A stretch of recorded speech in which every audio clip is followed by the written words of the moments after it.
bertemu dengan Ikigai. Your life, business, career, and relationship will only grow as much as you grow personally. 2.1 Passion Confusion. Dari sejak buku Now, Discovering Your Strange oleh Marcus Buckingham dan Donald A. Clifton yang bikin heboh di tahun 2001 sampai rilisnya Your Job Is Not Your Career oleh Rene Suhardono di tahun 2010, dan sekarang di tahun 2020 masih banyak orang yang buta soal apa itu passion. Atau lebih ekstrimnya lagi, masih salah kaprah soal passion. Your strange is not what you're good at. It's what you enjoy the most. It's your passion. Kita sebaiknya tidak fokus mengembangkan kekurangan kita, tapi kita fokus mengembangkan apa yang kita nikmati. Apa yang membuat kita merasa kuat atau berdaya, karena disinilah potensi pertumbuhan yang paling besar. What you love doing equal your strength, equal your passion. Sayangnya, disinilah passion confusion dimulai. Banyak dari kita yang mengartikan sebagai nggak perlu jago, yang penting suka atau enjoy dengan apa yang dikerjakan. Sejak itu pula, ketika milenial yang lulus tahun 2001 dan seterusnya mulai mengisi lapangan pekerjaan, mulailah era di mana ada pemikiran seperti ini. Gue kayaknya mau cabut aja deh dari kerjaan gue.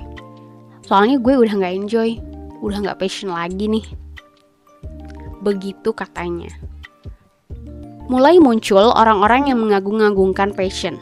Seolah-olah itu satu-satunya jalan menuju sukses, yang tidak jarang malah bikin orang lain lupa sama yang namanya proses.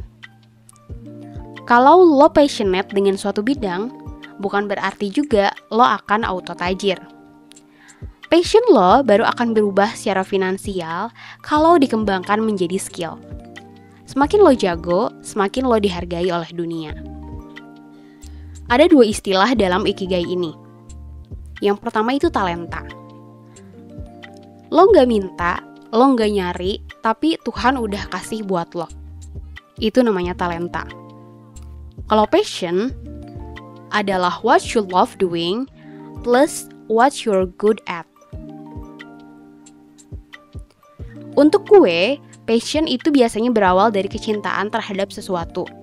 Suatu bidang, suatu aktivitas, suatu industri. Tapi nggak berhenti di sana.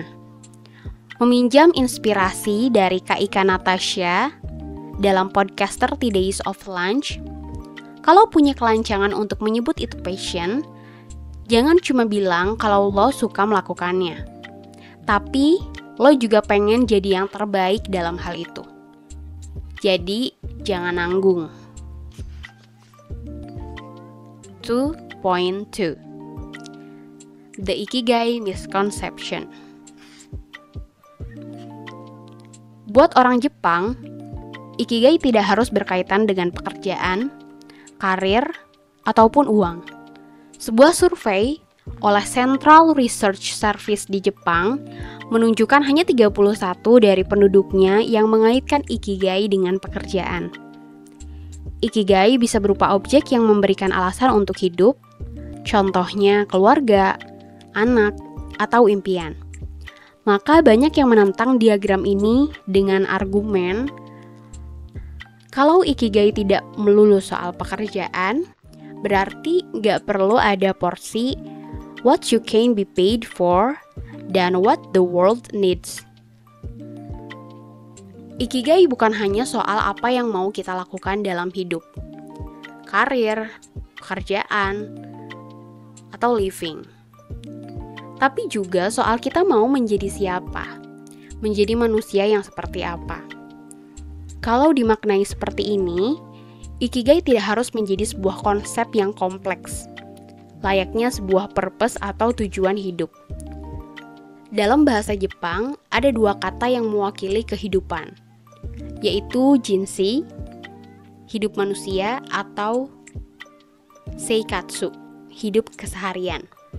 Ikigai lebih dekat dengan seikatsu, sehingga ikigai buat orang Jepang bisa berupa kebahagiaan-kebahagiaan kecil dalam keseharian yang dalam jangka panjang akan membuat hidup lebih bermakna. Seru ya ngobrolin ikigai, apalagi setelah memahami akarnya. Kita jadi lebih bisa memahami bahwa kata ikigai tidak bisa begitu saja digunakan untuk menggantikan kata purpose. Walaupun kalau diartikan langsung, ikigai adalah reason for being, atau alasan untuk hidup. Cukup dekat sebenarnya dengan arti kata purpose.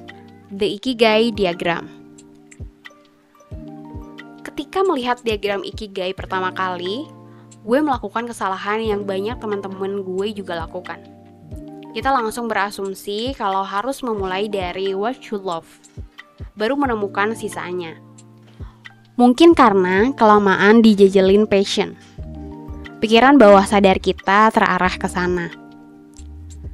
Padahal, tidak jarang gue ngeliat teman-teman yang berangkat dari what you can be paid for dan tetap bisa menemukan ikigainya. Faktanya, beberapa tahun pertama karir gue, kompas mengarahkan gue, sorry not sorry, duit. Kenapa? Karena saat itu gue harus realistik. Gue sudah menggunakan lebih dari 100 juta uang orang tua untuk kuliah. Gue harus bisa mengembalikan investasi yang sudah diberikan oleh orang tua. Lo bisa memulai dari salah satu lingkaran yang manapun. Lalu perlahan tapi pasti mengisi lingkaran yang belum lengkap. Dalam kasus ini, gue berangkat dari what I can be paid for. Dan akhirnya menemukan what I love bersamaan dengan what I'm good at. Jadi, yang selama ini atas nama passion, berpindah-pindah kerjaan berharap menemukan semacam pencerahan, mungkin sudah waktunya untuk lo menggunakan peta ikigai yang lebih lengkap. Yang lebih parah lagi, buat yang mengira passion bisa kasih makan lo, wake up. Passion baru bisa kasih lo makan kalau sudah diproses, diasah, dan ditajamkan dengan waktu dan usaha, sehingga bisa menjadi skill yang berharga. Kalau lo punya perusahaan, apakah lo mau memperkerjakan orang yang passionate tapi skillnya biasa aja? Enggak kan?